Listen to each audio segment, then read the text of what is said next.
Hello, I'm Jarrod Fairclough. And I'm Joe Hennis. And welcome to introduce our guest star, a Muppet fan podcast for toughfix.com. Over the last 10 weeks, Joe and I have been taking it in turns to surprise each other with guests. I haven't got a guest this week, Joe, so have you got anyone? Was I supposed to bring someone? I thought you were. Oh, this is awkward. Oh, no. Oh, my goodness. Man. Oh, well, we might just have to just do a wrap-up, I guess. I guess we'll have to. I mean, I assume that people have questions and they want to know how this whole thing came to be because, I don't know about if you feel this way.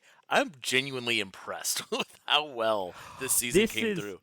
This has gone very, very well. So the idea for this stemmed from I stole it. I'll be honest. I stole the idea. Not stole it. I tweaked it. You're allowed. Look, these ideas don't belong to people. No, you're allowed exactly. to just completely steal it from someone without credit. That's fine. Yeah. So this is inspired by a true story, if you will, of the Smartlist podcast, which is hosted by Will Arnett, Jason Bateman, and Sean Hayes, where they just surprise each other with guests. And I heard that and I thought, that would be a fun podcast. Like, we just bring people on. I thought, Joe and I, we know people. Like, we can talk. Like, I trust that we could both just make stuff up as we go. Yeah, we do it all the time. Yeah, we do. And so I looked, Joe, September 13th last year it was. I had a look. That is when I came to you with an idea. And you were like, great, I love it. I assume you want me to co-host. And I was like, yes, please. Great. No, I was super honored that you asked me to. Because I at that point, I was coming off of, let's see, it's September. I would have just been finishing up the 15 Seconds to Curtain podcast. Yeah. And I was feeling at that point, I put a lot of work into that. And I was feeling a little down because I put in so much work that there was no way that I could have gotten the response that I felt like it needed to make it feel worthwhile. And I was not super jazzed to do another season right away. I definitely wasn't super jazzed to do a whole bunch of new interviews for a new project. But I felt that between the fact that I'd be doing this with you and it's an interesting concept that we'd be surprising each other. And half the time I don't have to do any prep work. Yeah. That felt pretty good. So I was on board. And I think the other thing is I think about when we do things for Tough Pigs and when we do things like interviews is a perfect example. We could do an interview. We could call someone up and say, hey, do you want to do an interview? We could just throw it on. We've done that many times. We will continue to do that many times. Yeah. I personally find it much more interesting when we can find that little twist. That one little thing that just makes it a little bit different from a normal whatever. Yeah. And definitely this theme, hit that right on the head. So I was on board from day one. Yeah. Well, a lot of that came as well from... So I had done an interview with Matt Vogel probably a month before I came to you with this idea. And for that one, I specifically didn't do much prep. I didn't quite look up anything about his life. And one thing as well that I've really become conscious of is I don't like doing just question-answer interviews. So tell me, what do you like about being Gonzo? I like to be Gonzo because he is fun. Okay, now why tell would me you about ask Bunsen. Matt Vogel why he likes it being was Gonzo? Weird. Yeah, I mean, I guess that's weird. an interesting tactic. Maybe that's why he didn't respond.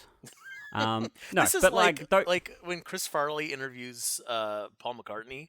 Remember when you were on the Beatles?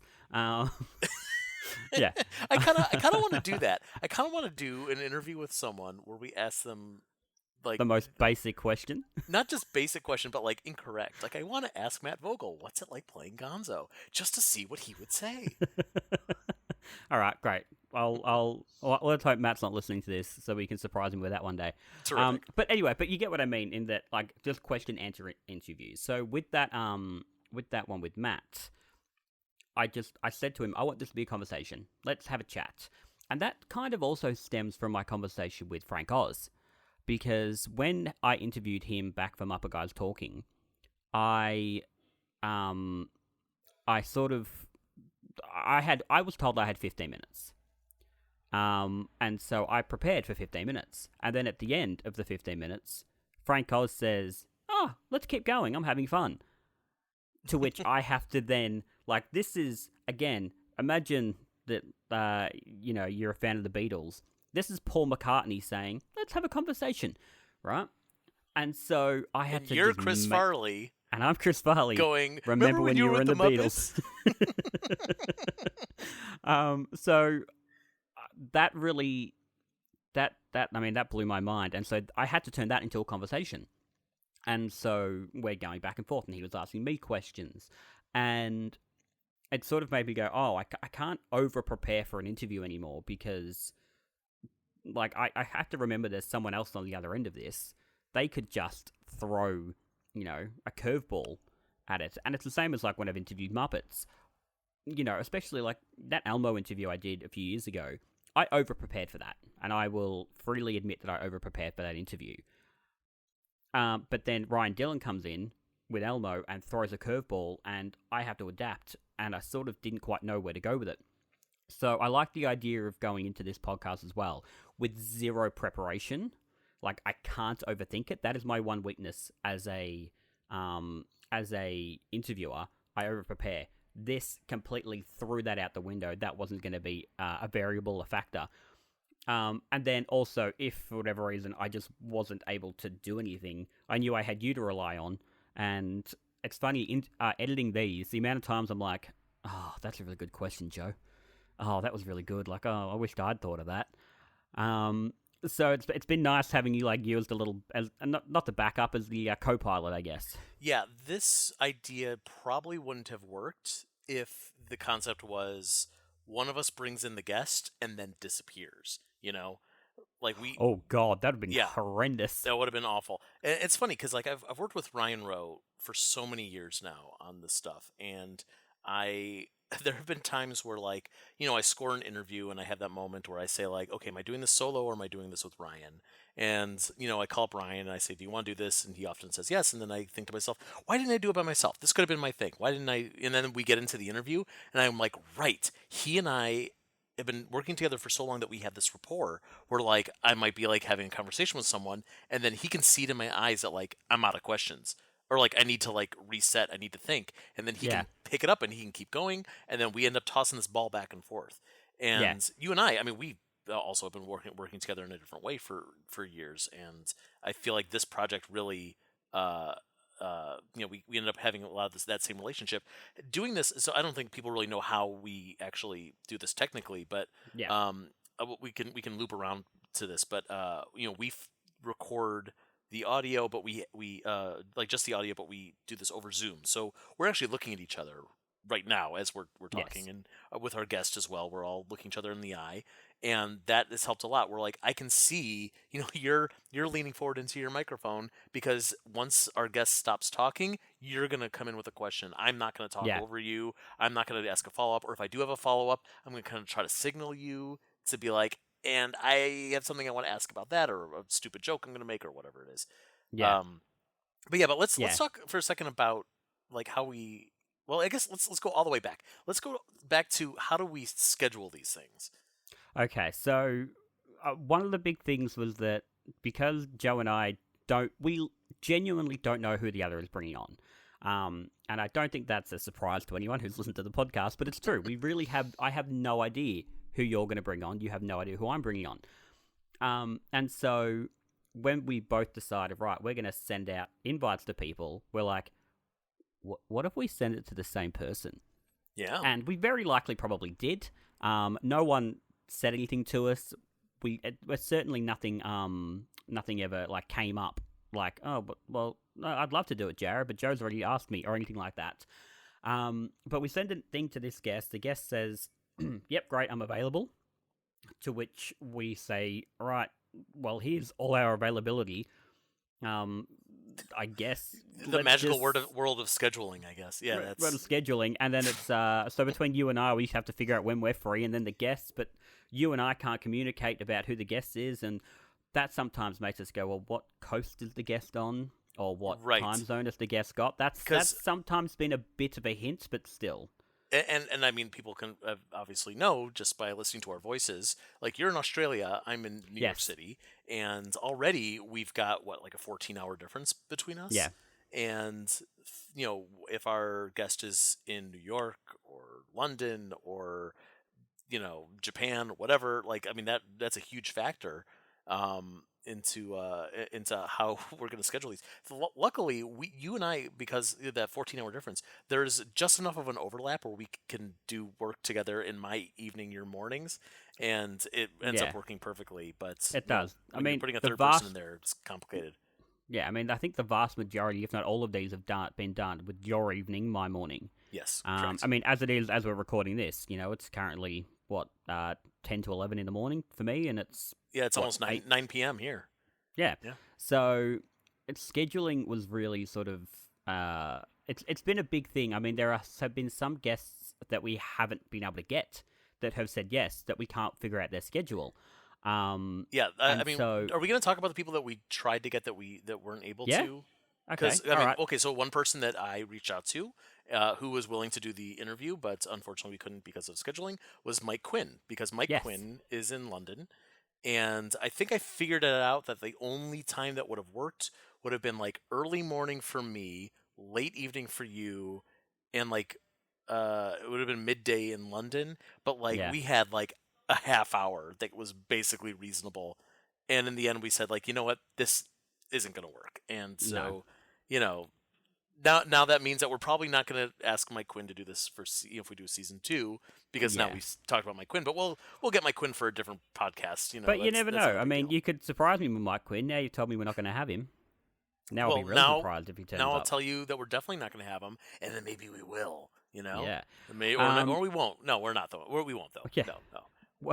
Wink, Another wink. person, wink, wink. Another person I asked who was interested but couldn't do it because of scheduling was Brian Henson, and that was just because he has. I mean, it's Brian Henson. He has so much stuff going on that we just couldn't make it work.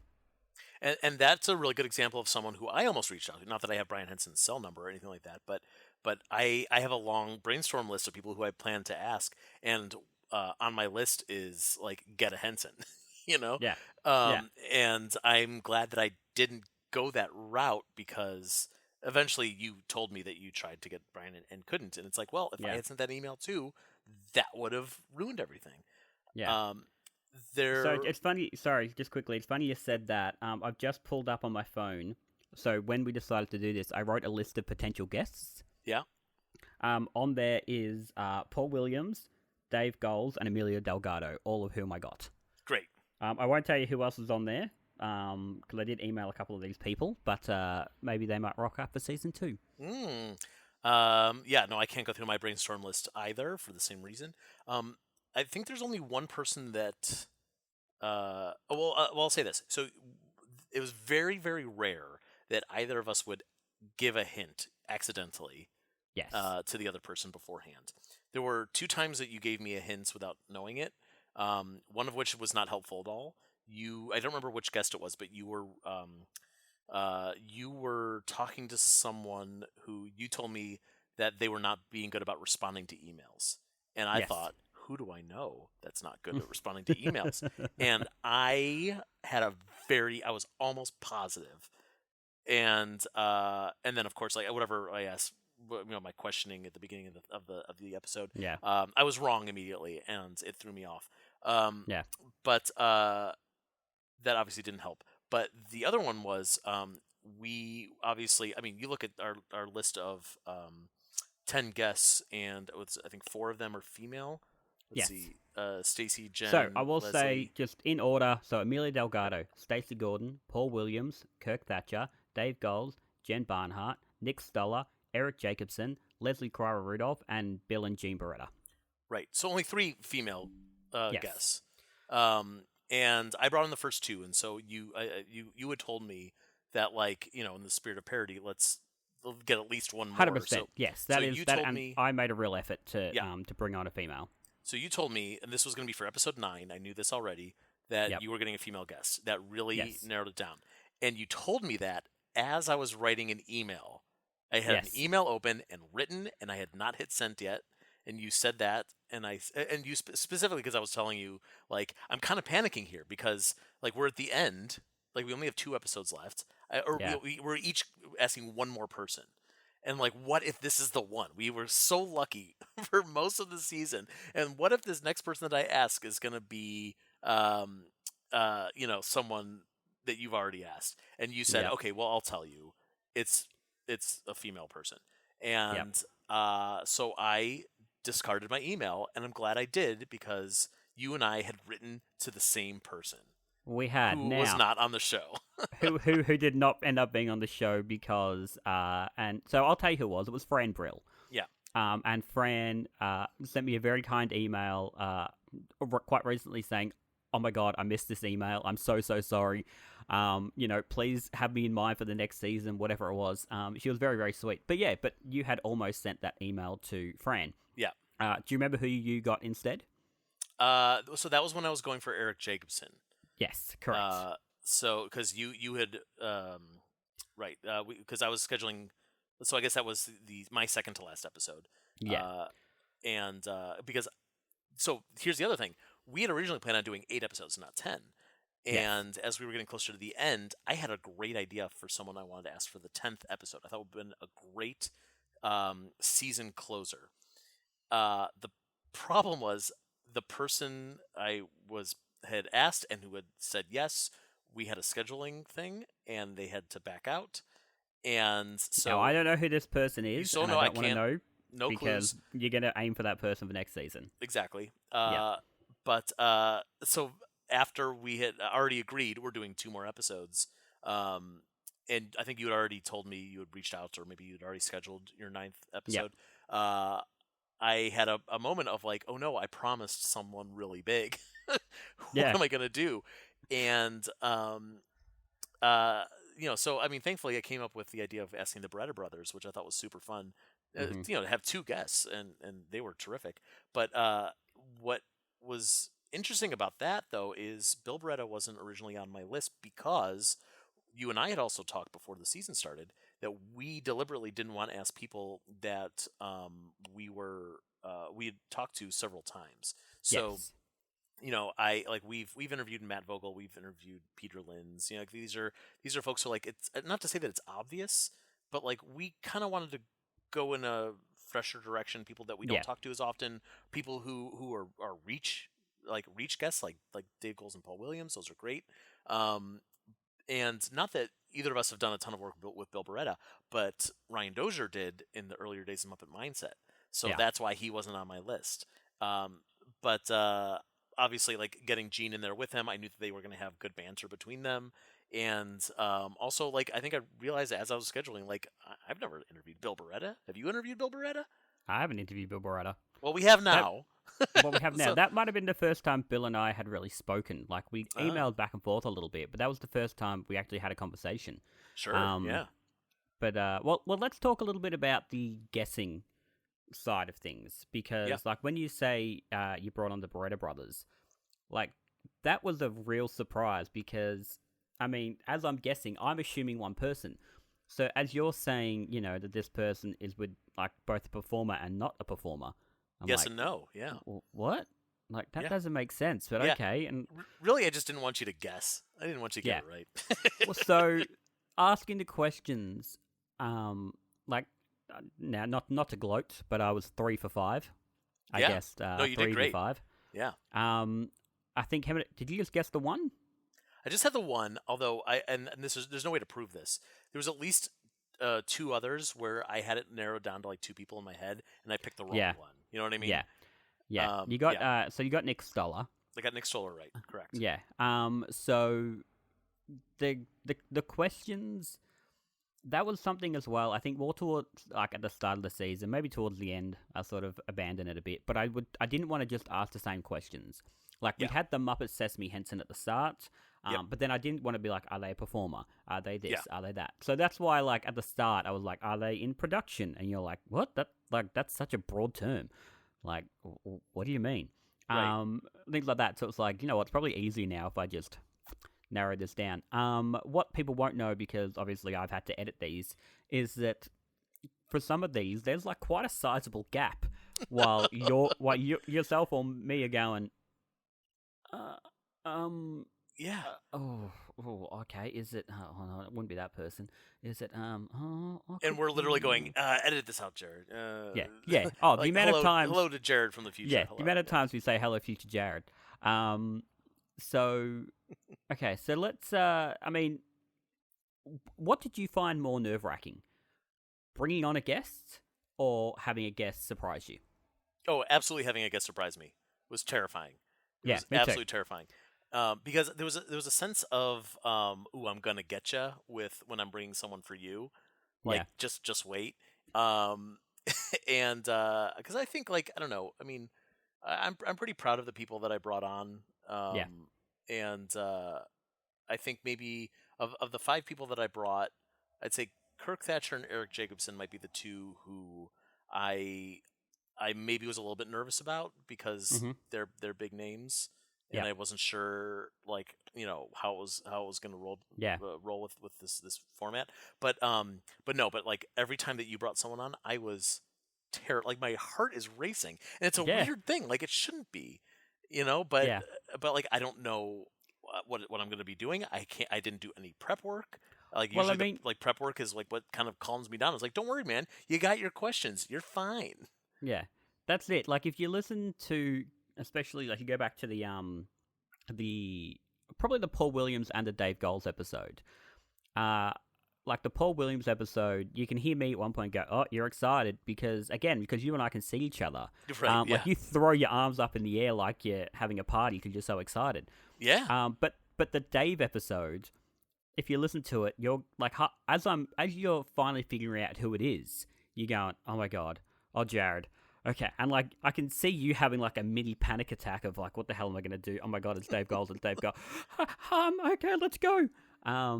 So, uh, yeah, so it's funny.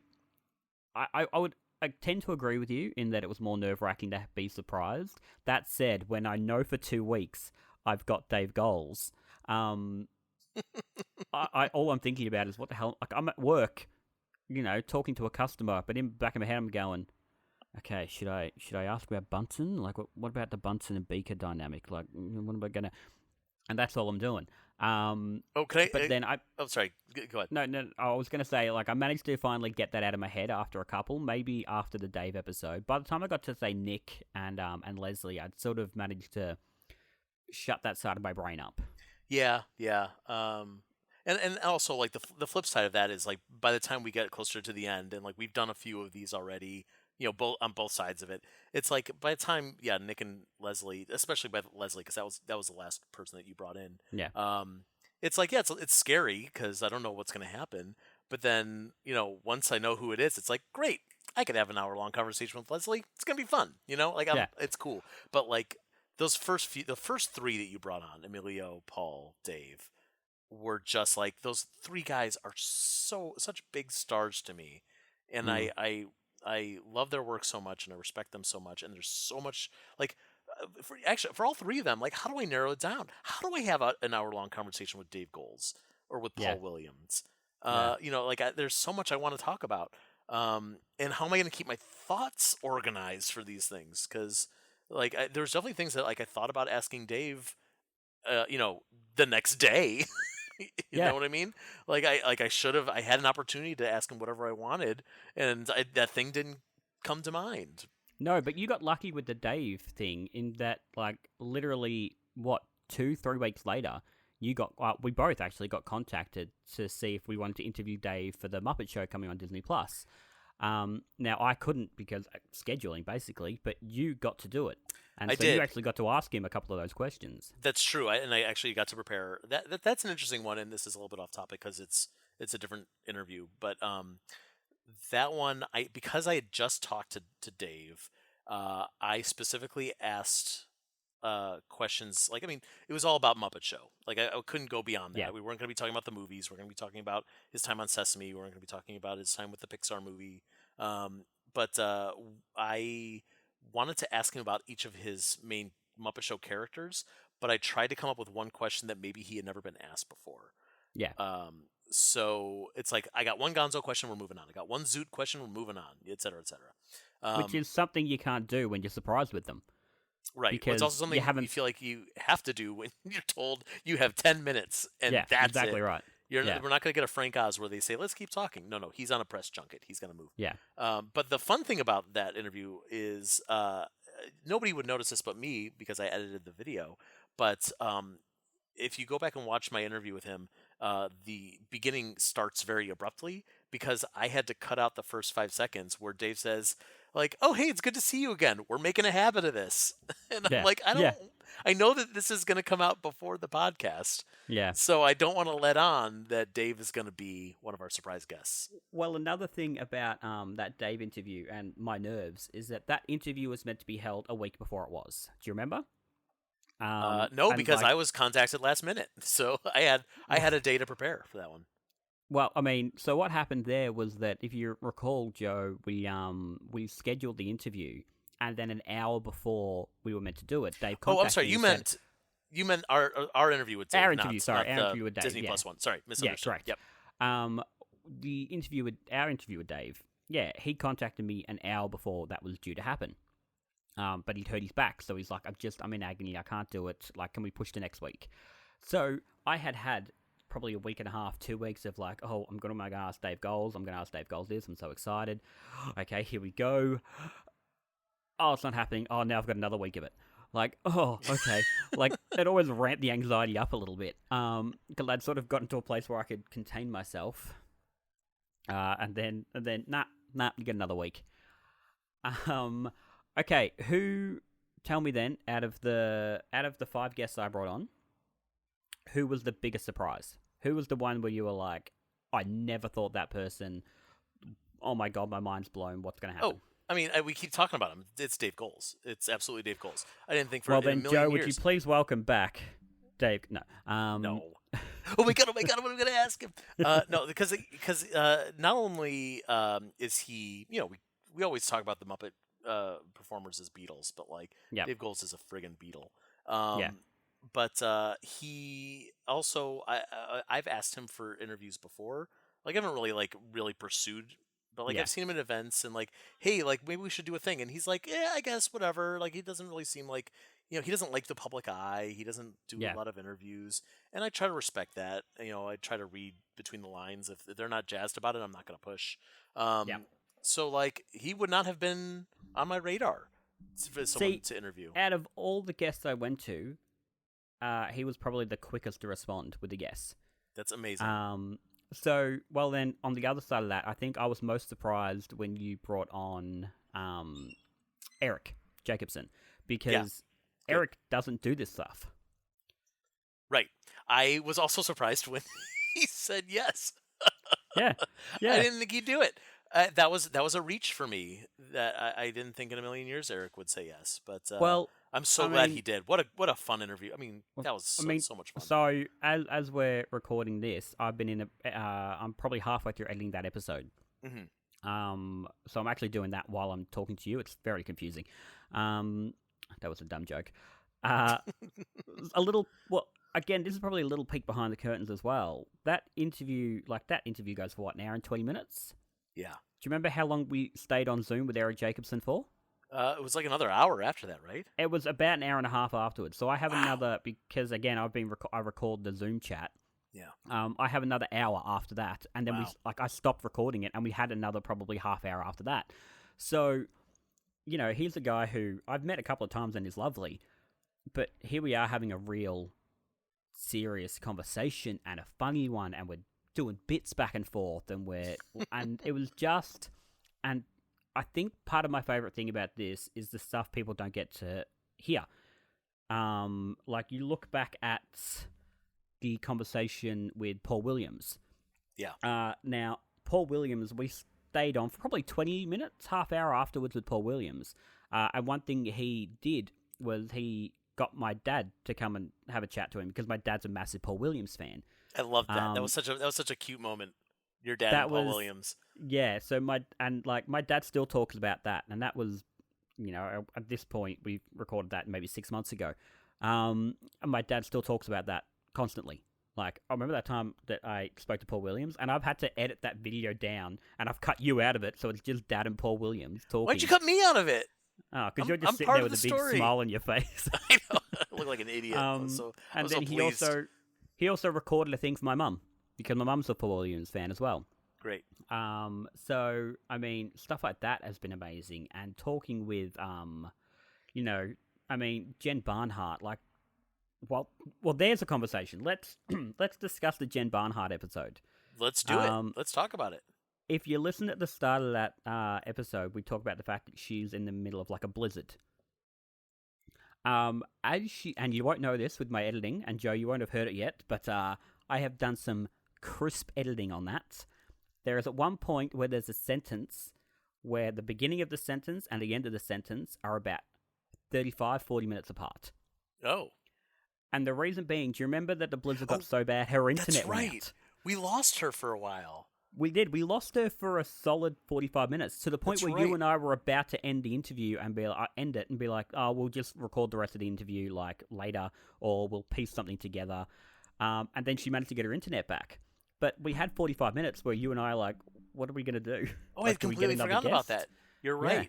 What a nightmare. And the funny thing is that the same exact thing happened to me a few months later when I don't remember how much time later because I have no concept of time right now. Because when I was interviewing Matt Vogel for the after the Masked Singer thing, a reveal with Kermit on the Masked Singer, and we had set up to do an interview, and we're like, here we're on Zoom, we're hitting record, and boom, my internet goes out. And it turned out that they were doing like maintenance, like it was a scheduled thing. And it's like, we're not going to have it for another 4 hours. And Matt and I were both panicking because we're like, well, we need to do this interview because the reveal was like yesterday and we want to get this thing out tomorrow. Sensitive. It's time sensitive. We got to go. And I don't remember. I think we rescheduled it for like the next morning or something like that.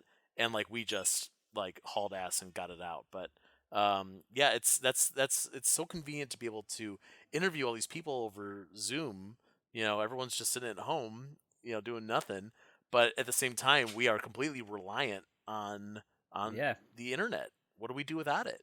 Well, that's it. I mean, because I've been recording these things on my computer, like recording the Zoom chat so that I have the guest audio, I've been terrified a couple of times when my internet hasn't been very good, because I'm like, if this drops out, this meeting ends, and I don't know what to do if that happens. So luckily, that wasn't the case. I think there was a couple of times my internet maybe froze, and the guest froze for a second, but it wasn't enough that it was an issue.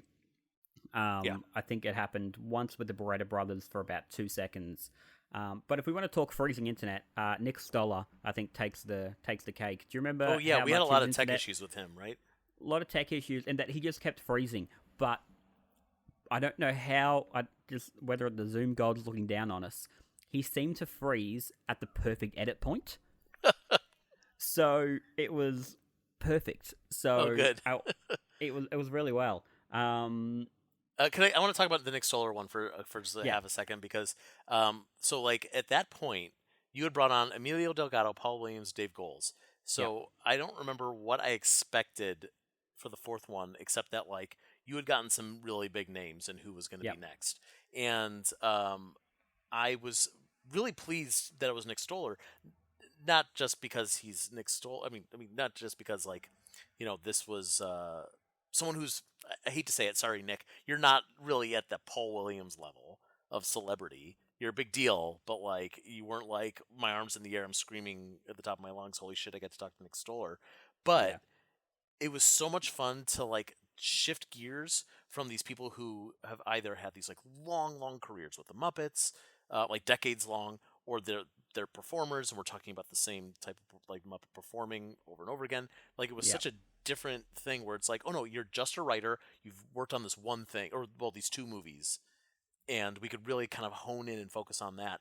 And I loved shifting gears for like almost like it was like a completely different type of interview for this series. Yeah. So that was really fun for me. That's a really good one in that we talk a lot about the Muppets Most Wanted not getting the recognition it probably deserves. and he talks a lot about, like, talks quite openly about how he thinks marketing hasn't always been great for not only the Muppets, but he talks a lot about the Dora Explorer movie, which he wrote. And like, he got quite critical of some of the marketing for that, and I'm going, well, do these people need to hear this? Because, like, is this like going to be a thing if he gets in trouble for, going on about marketing for this movie? Luckily, it wasn't a Disney one, so we were fine, you and I. So yeah, I emailed his people going, hey, that was great. Thanks very much. Thank Nick for me. Do you need to hear it? And they're like, nah, we're fine. I was like, oh, good. All right, I'm going to keep this email just in case. I mean, here's the thing: is like, we often forget that you and I are members of the press, technically, and Yes.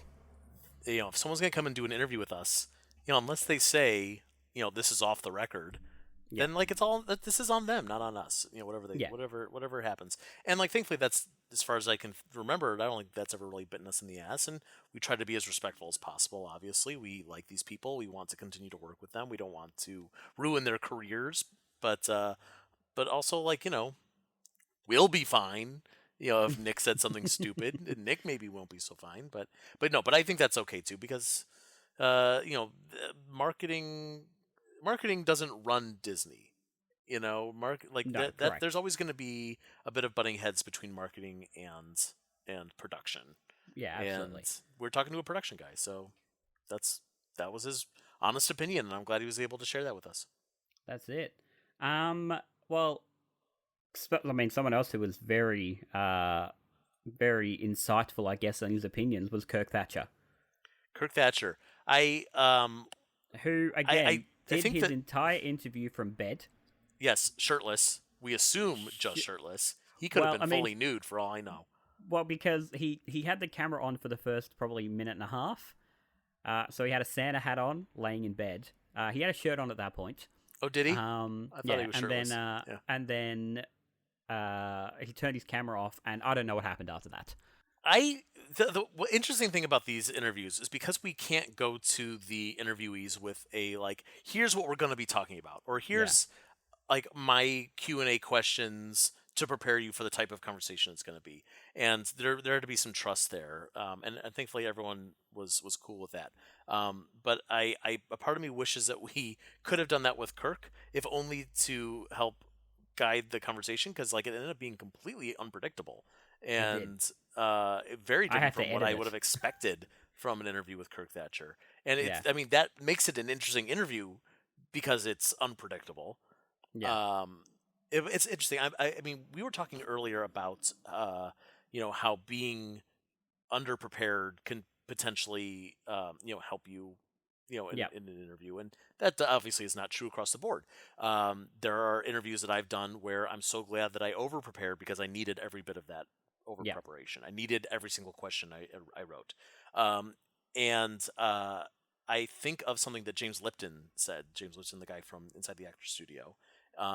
He said that when he does interviews with celebrities, or did interviews, he's passed away now. When he did interviews with celebrities, he never asked a question that he didn't already know the answer to. And a lot of the times that meant, like, he's asking a question, he doesn't know how this person's going to answer it, but he knows what direction he needs this overall interview to go in. Yep. And he knows how, like, I'm going to ask you something, and when your response is going to prompt me to ask the next question, and then there's a flow to the conversation.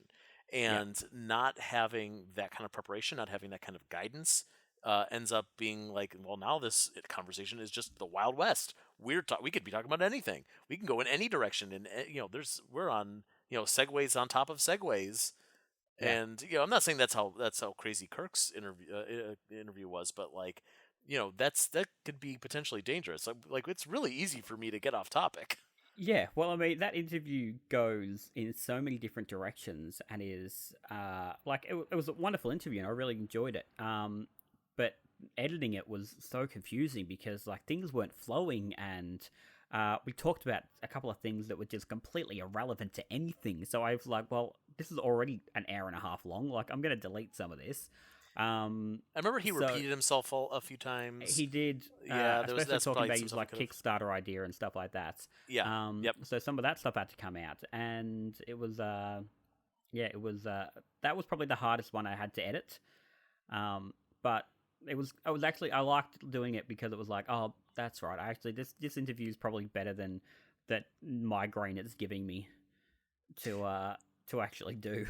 I'll also say it might have been the first person I reached out to do this podcast because when we originally talked about it, and then we were like, okay, let's put out some feelers, let's ask a few people. I think I wrote to like 2 or 3 people right off the bat. He was definitely one of them. I think it was like him and Mike Quinn and maybe Stacy Gordon were the first 3 people I wrote to, and there was so much time between like talking about it and then that was our 4th interview, so episode 4. Yeah. That I kind of like went. I think it was a few months before really. Yeah, because if we talked about it in September and then we recorded around Christmas time, Yeah. so it was 2 months, 3 months. Sorry, I can do math.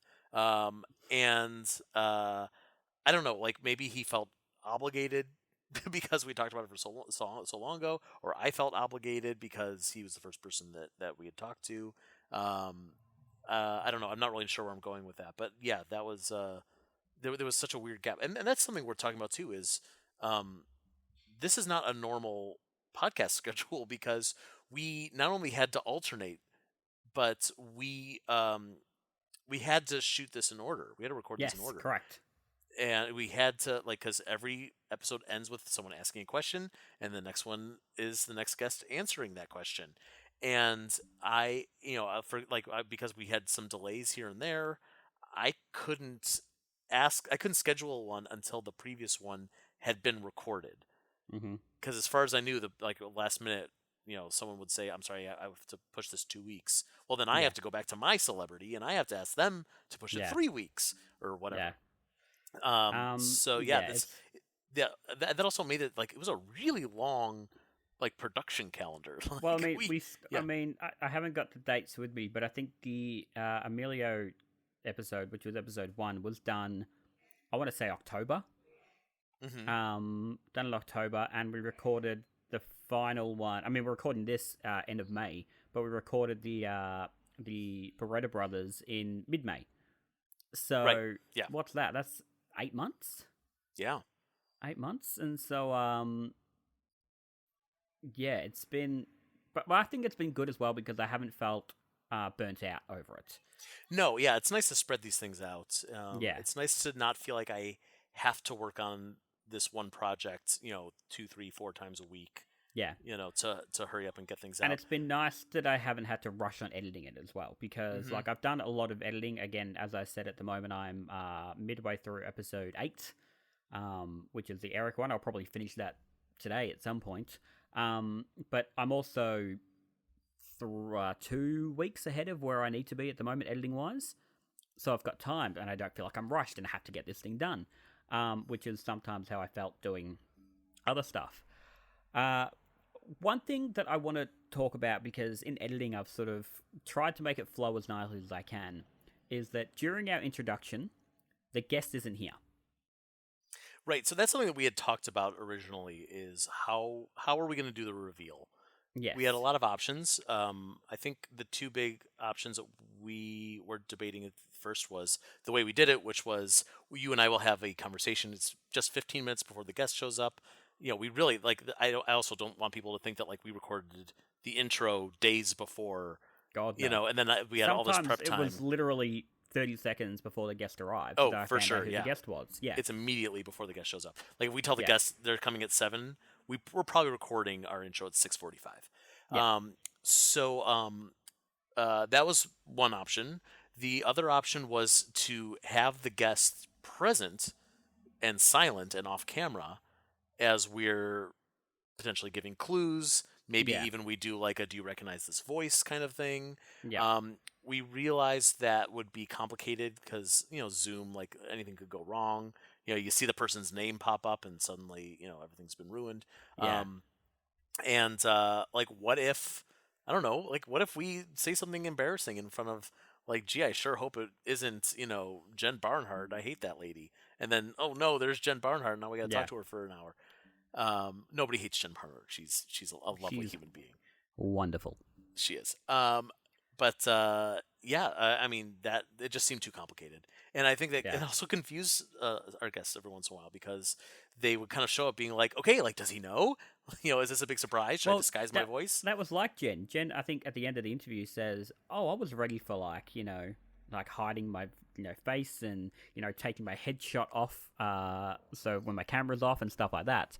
But it was just too difficult. I have since found out how Smartless do it, because again, this is based off that. They just literally have the guests hold like a card or something in front of the camera. And then when it says, "Oh, it's Tina Fey," she just rips it off and goes, "Hi, I'm Tina Fey." I just feel like that's a lot of effort, Yeah, for something that I think is working at the I mean, moment. look, the truth is, and I think people assume this, whenever we're working with someone that we consider VIP, which is pretty much everyone that we, Yeah, interview or work with otherwise through yeah, Tough Pigs, we try to make things as easy as possible for them. yeah, Like, there's no reason that we need to be asking these people, like, oh, you have to make a card, you have to change your name on Zoom, you have to show up yeah, exactly at this time, and then you have to do the voice that I ask you to do. It's like, no, no, no. yeah, Just show up and answer our questions, and we'll be done. yeah, 100%. We'll do the hard stuff. That's that, and I think it's working well. The way we Oh, have I it at think the it's working moment. perfectly fine. Yeah, I have no complaints. It would be fun to have the person there for the intro. I think it would be really funny and interesting, but maybe not worth the complication. And like this is also Yeah, what I've learned from 15 Seconds to Curtain, my other interview podcast, which is there's so many things that you could overcomplicate by overthinking it, and it's like just do the thing, just keep moving. The more effort and sweat that you put into it, like the less you're going to realize that it's worth it, and it's so worth it when you just get to do these fun interviews and yeah, release them. That's the important part. Is it a exactly fun right. interview? Is it interesting? Was the guest entertained? Great, Yeah, done. 100%. Yep. Um, I want to talk about. You've mentioned both Stacey Gordon and Jen Barnhart. I think so. Stacey was the first person I was surprised with, that you brought on, She was also the and first person I brought on. yeah, no, sorry, I'm sorry. When I say you're the first person brought on that I was surprised with, that Oh it's the yes, same thing. Same thing, right. just written Yes. differently. Thanks for bringing it up. Um, she that one terrified me when you told me who it was, because I had never met Stacey. I'd never spoken to Stacey. I knew nothing about Stacey, and it was like, oh, what am I? Okay, this is slightly terrifying. Yeah. Like the others, as soon as you brought on Kirk or Eric, the Beretta brothers, I sort of went, okay, yep, cool. Like I know enough about these guys that I could probably get through this. Stacey, I knew nothing about at all. Um, Even so, when you brought Jen on, like I knew Avenue Q. Like you listen to that interview, it's just me gushing about Avenue Q for 45 minutes. Whereas Stacey, I knew nothing. Right. And I specifically asked Stacy early. Like I knew I wanted her as an early guest because number one, I wanted to make a point that literally anyone could show up on this Yeah, podcast. yeah, I didn't want to set any kind of precedent from day one. And number two, I knew because I've become pretty good friends with Stacy over the last few years that like I was confident that she was going to be an entertaining guest. That even if we didn't want to talk about Julia and Sesame Street very much, like she could hold her own in a conversation about Muppets and about being a fan of yeah, Muppets. Um, absolutely. so I knew there was no problem there. And this is also like okay. So here's the other thing that we don't really talk about is one of us is obviously completely 100% unprepared for this interview, but the other person's still bringing the guest. The other person knew who the guest is, and we're Yeah, still like engaging in the conversation. So there is some prep work going into the interviews. I don't know about you, but like I still wrote up either questions or prompts for topics yeah. for each of the guests that I was bringing It's in. it's not that Um, I thought up questions, but I would have some idea of what I might want to ask. right. If nothing else, like I would go through their Muppet Wiki page and like write Yeah, out like bullet points of things they worked on. That's like yeah, I could ask a question about any one of these things. And for Stacy, I don't remember. I don't unfortunately have my notes anymore. I don't remember what I wrote, but I'm pretty sure I wrote like a good amount of questions for her, just in case you were like, I don't know what to ask her besides asking about Julia. yeah, And I knew that like at the very least I could prompt her to talk about a topic, and then you could pick up the slack from there. Well, again, and that's how this becomes a conversation. It becomes That's right. that's why I don't like that question answer. So it's good because if you prompt her on something, she's gonna say something, or I'm gonna go, oh, well, why don't you expand on that? Or hey, that reminds me of so and so. So yeah, I think that's been good. And as I said at the start, it's been good having you as like the co-pilot, as well, because like you look at that Leslie episode, which again, I've thought about that a couple of times since we recorded that a couple of weeks ago, and I still laugh at the fact that her husband Paul basically cooks a full meal in the background. So anything can happen on this podcast. Anything you can never happen. know. It's crazy. But it was funny. At the start, I was like, really? Do you have to be doing this? And then by the end, I'm like, you know what? It adds human interest. It's pretty funny. Like, we've brought attention to it. Like, it's fun. It's funny. I do want to point out, though, I mentioned it adds human interest in that interview, and then we've mentioned it like 4 times throughout the course of that interview and just mentioned it again. You know that I'm making a Muppet reference, right, when I say that? No. Yeah, in Great Muppet Caper, when they're on the big red bus in London, and Gonzo takes a photo, and Fozzie says that his elbow got in the picture, and Gonzo says, "Don't worry, it adds human interest." And Fozzie goes, "Okay, but I'm a bear." Right. Well, there we go. We've been making Muppet references, and I didn't even know it. Just wanted to make sure that you knew that I wasn't just saying a thing. I'm not a big. I'll be honest, Joe. I'm not a big Muppet fan. Oh my God, Jarrod. Oh my God. So the what I was going to say, sorry, about that Leslie episode is that you, as soon as I said to you, would you please welcome Leslie Carrara Rudolph, and we had probably 2 minutes before Leslie, joined us, you said almost immediately, I don't want to ask about Abby, at least not to the end. Yeah. So you made a conscious effort of, we're not going to talk about Abby Cadabby that much. And we do because, like I said, Abby's the love of my life. But Abby's the elephant in the room, yeah. Yeah, but we have to talk about her at the end. And so, like, and you brought up some, like, deep, like, wealth of knowledge. Like, you talking about that Muppet, America's Next Muppet or whatever that thing was. I want to know so much about those projects that were filmed but never released. But, that's the prep work that we get to do in those 5 minutes between when we find out who the guest is and when the guest actually shows up, is we have enough time to bring up the Muppet Wiki article. And so, I'm able to at least like scan and say like, oh, right, there was that character or that was that production. I'm not just remembering these things off the top of my head because my brain is mush right now. But, well, you could have fooled me. Well, that's the secret. That's the peek behind the curtain is I don't remember shit. I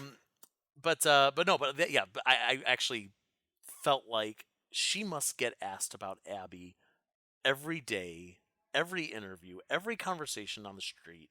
And of course there's things I want to know about Abby, but like she's done a ton of other things. She's got a huge career. She's got really interesting characters that don't get nearly as much notice as Abby. And I feel like I've done that with other puppeteers too. I interviewed Ryan Dillon a few years ago, and it's not that I didn't ask about Elmo, but I remember there was a focus on like, we need to talk about everything else you've done, because I bet as a performer, people like Ryan Dillon and Leslie Carrara Rudolph, because they are in such demand for those specific characters, they don't get to play. They don't get to create characters anymore. They don't get to play a secondary character, because what happens if that secondary character has to interact with their primary character?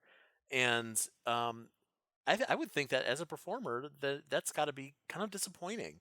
And as much as you might love Elmo or Abby or whoever, like that's not what you got into performing for, to play one. You actually ask that to Eric Jacobson, and I know that because I edited that bit of audio yesterday. Sure. You actually say to him, like, how do you feel not being able to, like, do you miss creating characters? And that leads us talking into that mole, and he does the voice, and we just make ridiculous jokes for a while with it. So yeah, it was nice to not talk about Abby and to learn a lot more. Like, she talks about the fact that she was, good friends with Paula Pell, who, especially in the last couple of years, is having a giant, like, she's risen to fame with AP Bio. I don't know if you've seen Girls 5 Ever, but she's the best part of that show. Yeah. She's phenomenal. Have you watched, nobody's seen this but me, she had her own Queeby show? I haven't seen it. I've heard of it. the It's so Miss good. Marple Murder or something like that Yeah, parody. of course, I can't remember what it's called. Yeah, it's a spoof of Murder She Wrote, but Yeah, it's so good. It's so funny, and I'm really hoping that someone picks it up yeah, because it just needs to be seen by more people. But yeah. I had no idea that Leslie had a relationship with Paula Pell. It was so fascinating. Yeah. So getting to learn a lot about these people that I don't think I'd ever have found out had I just done a one-on-one interview with Leslie, because I probably would have just gone, right, let's talk about Abby, let's talk about, being on Muppets Tonight and stuff like that. It may have led there in the end, but I wouldn't have even thought to ask about a lot of this stuff. I want to go like way back. God, this is probably almost 15 years ago. Maybe not quite that long, but definitely more than a decade ago. Ryan and I went to New York Comic Con, and Carol Spinney was there, and we had a camera, and we finagled like, hey, let's do an interview with Carol Spinney. I'm sure it's on our YouTube page. A very low quality, like in a Mhm. crowd of people, interview with Carol, and we were like, okay, we've got like 10 minutes to like sit here and talk about like what are we going to ask him, and we were like, we need to figure out a way to prompt him with questions that will not give us like the where to Mac cab driver story or Yeah, the you know um you know Big Bird started out as a goofy guy, and now then he yeah, said, let's make him a kid. Like we've heard these stories so many times. Like, how do we prompt him to tell something new, or to say like, don't worry, we know that stuff. Like, we don't need to hear over and over and over again. yeah, And that's something that's definitely like carried me through whenever I talk to one of these folks. It's like we know certain stories. Like we get it. Like, but there's so much more that we want to know. There's so many more details that like I'm sure that like if I can ask the right question, it'll spark something in you that'll say, you know what, here's a story that I've never told, because everyone always asks me the same things over and over again. yeah. And that's part of the reason as well that I wanted to talk to Dave Goals about his kids, because he talked about them a couple of times on like Adam Savage and Savage's show. He spoke with it, but he like that's something he doesn't get to talk about a lot of. And if you listen to that interview, especially as soon as we bring that up, his eyes just light up, and he's revved up, and he's so passionate about his kids that he gets to talk about them, and he never gets to talk about this stuff, at least not to Muppet fans. And so again, that was a really nice moment of like of something you don't get to talk about, but like you're really passionate about, and it was really nice to see. Uh, I'm looking at the list of folks that we interviewed, and we haven't talked much about Emilio Delgado or Paul Williams yet. And Yep. the one thing I want to say that kind of covers both of them is those are two guys who I have interviewed before. Emilio was just a short interview, but like I did a long, extensive interview with Paul Williams where like I just wanted to touch on everything that he did with the Muppets in great detail, and he was so happy. When I tell the story all the time, but like when I interviewed Paul Williams that first time years ago, and he was so ecstatic to do that interview because whenever he gets interviewed, he's talking about his whole career. But now it's like Yeah. we can hone in, we can focus on just the Muppet stuff and really go into detail on these songs, these experiences he's had, etc. So when I found out that these are the people that we're going to be interviewing on this podcast, Paul especially, it's like, well, what do I ask him that I haven't already? Yeah. Or Emilio as well, because God, it was a year and a half, 2 years ago. I moderated a panel at a comic convention in New York, and Emilio was one of the people. And it's like I already wrote all the questions that I felt like I needed to ask, like in that moment. Of course, Yeah. there's always more, but it's like, where do we go from here? Like, what are the big things to hit? And it was a really I'm gonna say it's a fun challenge to have to come up with new stuff to ask these guys that makes me feel like I'm not retreading my steps, or I'm digging for something, for like a different kind of gold, or we're gonna have a different kind of conversation, whatever it is. Um, and of course, like everyone we invited on the show, they were all such pros. Even if there were stories that they had told before, they're telling it in a different way, and they're telling it to a different audience, and they were all having fun with it. And I just think they all came out so well. Yeah, absolutely. I've said before, I'll say again, this podcast, aside from say my Muppet interviews, is probably my favorite thing I've done in this fandom, because I'm just every time I do it, I'm just like, I'm so proud of this. Yeah. Like, this is fun. It's funny. It's interesting. It's different. Yeah, no, I'm super super happy with it. All right, so what do you think? Should we do a season 2? Yeah, sure. Let's do it right now. Joe, would you please welcome? Oh my God, Jarrod, oh my I'm so God. tired. I'm so tired all Okay. the time. Oh, too bad. I think we need to. We've talked about pretty much everyone. We need to briefly touch on Bill and Jean Beretta. Oh, right, of course. It's funny because, like, in real time, we just talked to them like a We week ago. recorded that like a week and a half ago. Yeah. Week Yeah, and a half, it's 2 very weeks ago. fresh. What are your Yes. favorite memories of that thing that happened several days ago? Well, what I mean, can I tell you something? You know this, Joe. People at home won't know this. Fun fact: I was experiencing my very first migraine. I'd never had one before, but I've explained my situation to a couple of people. They're like, "Dude, you had a migraine." I've never had one before. I don't like them, Joe. Yeah, but they're I not- interviewed they're not Bill fun. and I interviewed Bill and Jean Beretta with one. My goodness, I was ill. You did a great job, all considering. I had no idea. Yeah, I think I managed to subside it, and then I just died in bed for the rest of the day. But they were really fun, and like as soon as you said there were 2 guests, my first thought was, "Oh, that's gonna be so hard for me to edit." I don't think it will, because I don't think there's a lot that needs to come out of that. No, it was such of an it's interview. Well, that's the so- thing about those 2 guys who, like, they've been doing the Beretta Brothers show Yeah. for most of the pandemic now. So, like, and they're also brothers. So, like, their patter is down Yeah. pat. Like, Yeah. they made it so easy. It was such a smooth conversation.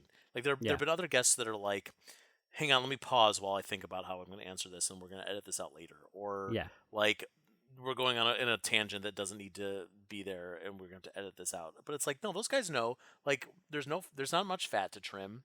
We're Yeah. going to keep it loosey goosey, and Yeah. if it's going in some place that's not interesting, well, they're going to make it interesting because they're interesting guys. Well, I mean, it got so loosey goosey. At one point, Gene was eating melon.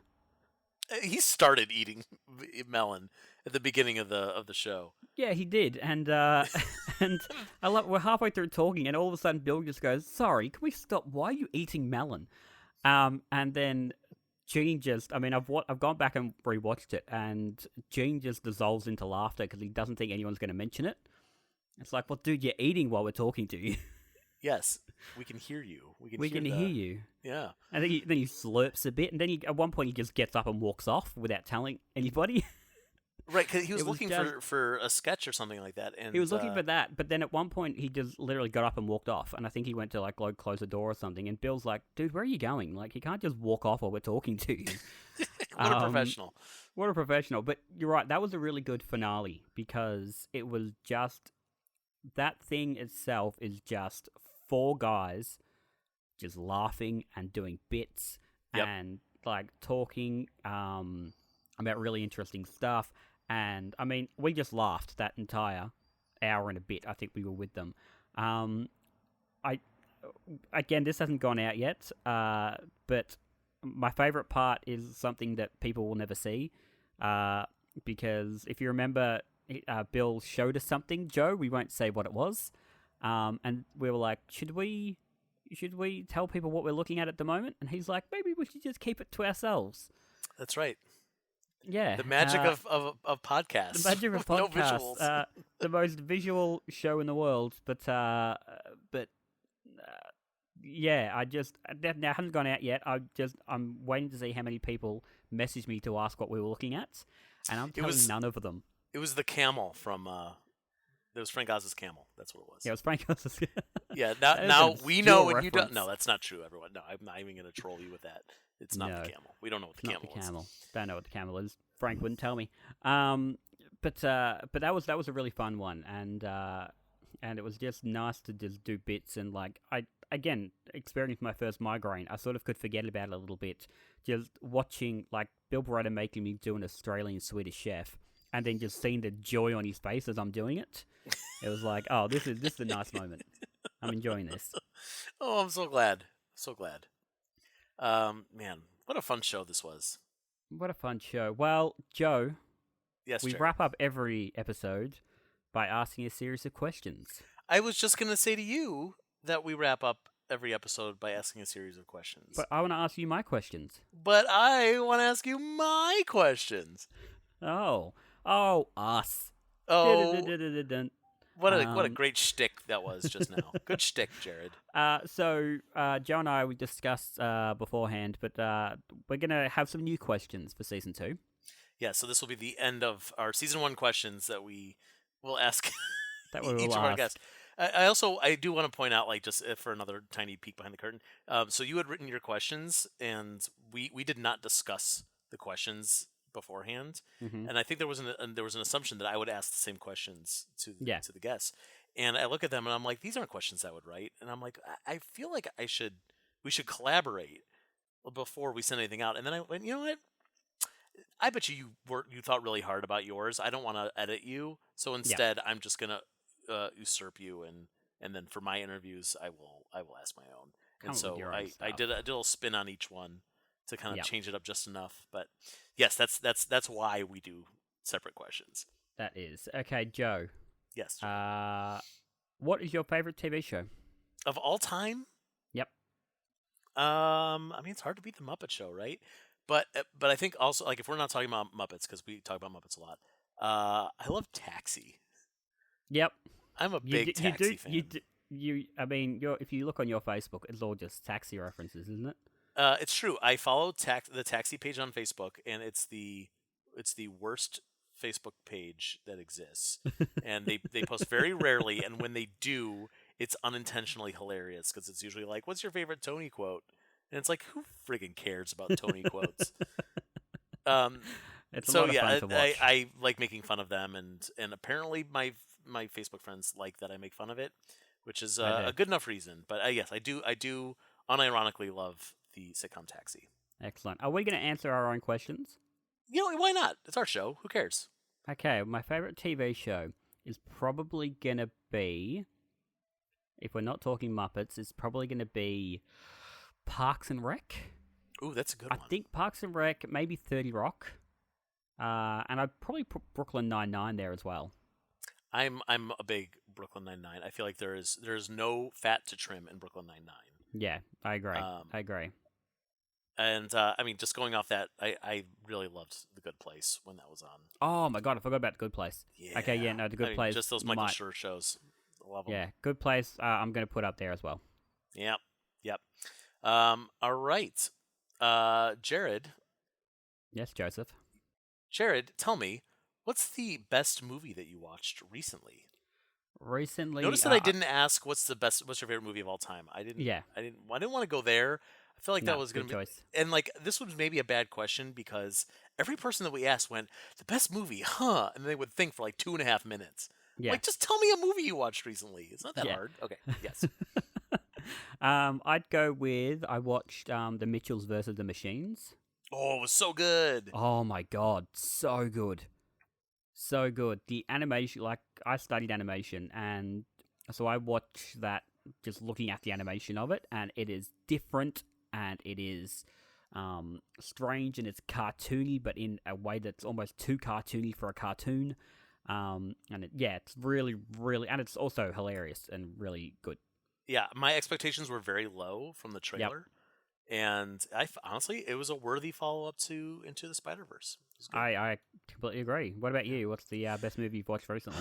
So, I've been watching a lot of movies this past year. A lot of movies. Like, literally, I'm watching like a new to me movie a day, pretty much.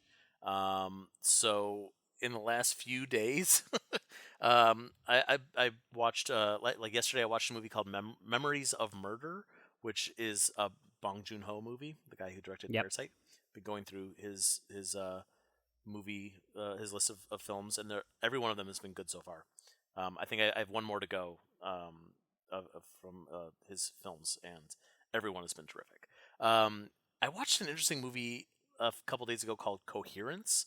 And specifically because I saw it on a list of movies with twists. Yeah. Not really twist ending. It's just like there's a twist to it. And the description was, I can't tell you anything about the movie. You just have to watch it. And I'm like, well, it's on Hulu. I'll just watch it. So I went into it completely blind, which was so much fun. But it's like the movie was made for like $5.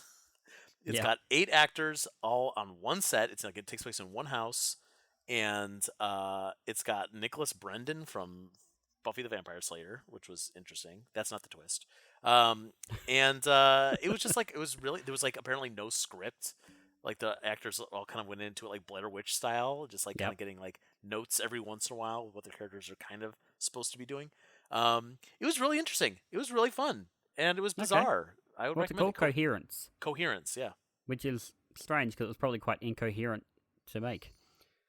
Well, you'll just have to watch it and find out. All right, Joe, would you rather be able to fly or become invisible? Fly for sure. I already 100%. feel invisible. Well, can I, so I agree, it's fly. Because people go, oh, if I was invisible, I could walk around and see what people are saying about me. It's like, it's rarely good, is it? Like, No. It's not like you're going to be like, I'm going to go invisible, and they're going to be like, oh, you know who's great? That Jarrod guy. What a wonderful person. No, anytime you talk about anyone when they're not around, 95% of the time it's like, oh, Jarrod did this the other day, and it really annoyed me. Or, I wish Jarrod had shut up about the Muppets. Or whatever it was. Like, I'm not going to feel good about myself, am I? Wait, are you taping me while we're not recording? Yes. Sarah, your wife, has been secretly, she's put video cameras up around the place. Yeah, God, that really. Jarrod, God, wish you would shut up about. I'm recording you now, though. Oh God! Actually, technically, geez. you're recording yourself. That's true. Yeah. I'll edit this out. Cool. Jarrod, I have to answer that. You have to answer this. Yeah, well, I I guess said fly, that's your answer. because I mean, I have dreams where I can fly, and it makes me feel like. So, have you ever done indoor have you ever skydived? I guess is the question. No, I've never indoor or outdoor skydived. So I did indoor skydiving early last year, just before the pandemic, and I flew like a bird, Joe. Oh man, It was so much fun. I loved it. I bet it was. Well, tell me, would you rather travel 20 years into the past or 20 years into the future? So people, when we've asked this asked this question to guests, they've all said, "Well, do I get to like as I am now, or am I going back like 20 years ago? I was 12. Am I going to be 12, or am I going to be 52?" Yeah, and it's a theoretical question. You can It's answer their it own however you rules. want. If I Yeah, could who be cares? myself, I'd like to go into the future, I guess. Maybe just to see what's going on and where are we heading, and what. The thing is, I'd like to go, what's going to happen to me? Like, I feel like, am I looking myself up to see, well, what am I doing? Because if I'm not doing what I hope I'm going to be doing, I'll be like, oh, never mind. I guess I'll go and, oh, all right, well, Guess fair you'll enough. change the future. Yeah, whereas if I go back 20 years, like, I won't have any interest in myself because I was, 12 and who cares about that guy? But I also don't know if there was anything much happening 20 years ago that I'd want to go revisit. I will say I'm intrigued at the idea of traveling into the past, but like, man, I'm so curious about what's going to happen, and I don't think I would be able to look up myself or anyone that I know. I feel like that's too much. Like, I don't want to be burdened with that information. But I do want to know things like, I don't know, like what's society going to look like? What is, are we going to completely destroy the planet? Or are we going to find out some way to save it? Are we going to, like, how are we going to view what we now consider the present day? Are we going to look at it and say, like, boy, we screwed up, or like things are pretty much the same? And like, I'm also like, this is a weird thing, but like, I'm really curious about the state of pop culture in 20 years. Are we still going to be making Star Wars movies? Is the Marvel Cinematic Universe still going to be around? I don't know. Yeah. 20 years is a long time. Anything can happen. That's exactly right. I'd probably I might look up like my nieces and my nephew, just to sort of nice. see how they're doing. All right, how are you going? All right, oh, that's interesting. You became that. Because like in 20 years, my oldest niece will be my age now. Right. Which I don't like saying out loud because it makes me feel old. I get it. Yep. I get it. Okay, Joe. Jarrod. It's the question. You know my answer. Joe. No, it is food or a drink. It's a food. Nobody thinks it's a drink. I managed to slightly get Bill Baroda on board. He was being polite. He was probably. But I mean, the funny thing is like I had soup as a side with my dinner tonight, and I did pick up the bowl and drink it like because it's a beverage. drink, because it's a liquid. Well, no, but just because that's the way that it gets into your body doesn't mean that's a beverage. Do you chew it? Yeah, there was pieces of tofu in it. It was miso soup. Okay, so you've got food in your drink. Jarrod, go home. I'm talking specifically about broth. You're Broth is a asking, drink. okay, we're talking just broth. Well, first of all, I would never have just broth. That's boring. Oh, yum. Delicious. Like beef broth? Mmm. Oh my god. Yum. Jarrod, pick What a about new tomato question soup? for, Okay, for tomato season 2. soup. No, well, tomato soup. I'm probably eating with a spoon, probably with crackers in it. Dipping my grilled cheese sandwich into it. It's a drink. It's a drink and you're wrong, okay? Everyone's Wow. been wrong. Bill Beretta's been 85% wrong. But, Jarrod, I'm not even going to humor you with this. okay. All right, but tell me, is a hot dog a sandwich? Yes. I agree. I don't I understand agree. why people are so adamant to say that hot dogs are not sandwiches. No, because people go, oh, well, it's just like meat in a roll. Well, yeah, I could have a meat roll for lunch and it would be a sandwich. So It's like if someone said like that's not a sandwich, that's just meat in between two pieces of bread. It's yep, like, but that's that a you sandwich. just defined a sandwich. I saw a tweet the other day that was like, I just realized that when you eat things, you don't technically eat it. All you do is chew it and swallow it. It's like that's what eating is. That's the definition. That's the definition of eating. Oh, I hate people. Yes, no, it's definitely. I had a hot dog the other day, and it was definitely some form of sandwich. But a hot dog is not a beverage. At least we can agree on that. What if you blend it? What if you blend it and can get it through a straw? Is it a drink there? I don't think this is an appropriate conversation to have anymore. All right, then let me ask you a philosophical question. Yes, please. If a tree falls in a forest and no one is around to hear it, does it make a sound?